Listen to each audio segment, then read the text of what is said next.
तो मूवी की शुरुआत में हम 1 लाख साल पहले का समय देखते हैं, जहां एक लेडी और एक प्रोफेसर दो हाथी जैसे दिखने वाले क्रिएचर्स पर बैठकर किसी चीज को ढूंढते हुए एक स्टैचू के पास आते हैं। फिर वो लड़की जल्दी से स्टैचू पर चढ़कर उसके हेड पर लगी तलवार निकाल लेती है, लेकिन तभी एक ऑक्टोपस जैसा क्रिएचर उनके पीछे पड़ जाता है जो उस रिंग की रक्षा करता था। तो वो दोनों तेजी से वहाँ से भागने लगते हैं, पर उस क्रिएचर के वॉर के जोरदार झटके की वजह से उस लड़की से वो तलवार छूट जाती है और एक रिंग में बदलकर पानी में गिर जाती है। इसके बाद सीन चेंज होता है और हम 1 लाख साल बाद टोक्यो शहर को देखते हैं, जहां बहुत ज्यादा गर्मी बढ़ रही थी और इस गर्मी की वजह से डोरेमोन और नोबिता भी परेशान हो रहे थे। पर तभी डोरेमोन के पास डोरेमी का कॉल आता है। उसे बताती है कि रोबोट्स की फॉर्च्यून के अकॉर्डिंग ये वीक तुम्हारे लिए बहुत भारी होने वाला है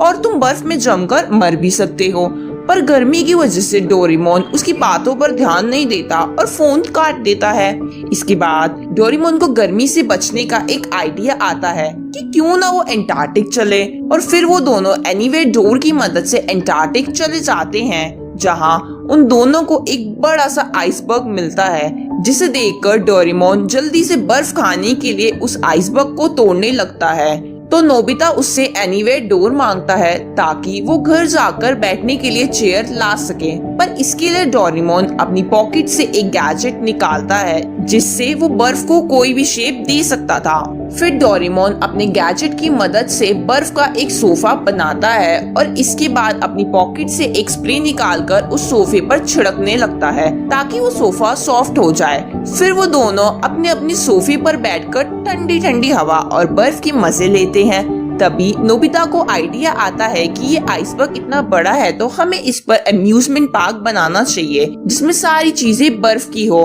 डोरेमोन भी इसके लिए मान जाता है और फिर वो दोनों गैजेट्स की मदद से एक बहुत बड़ा अम्यूजमेंट पार्क बनाते हैं और वो दोनों शिजुका, जियान और सुनियो को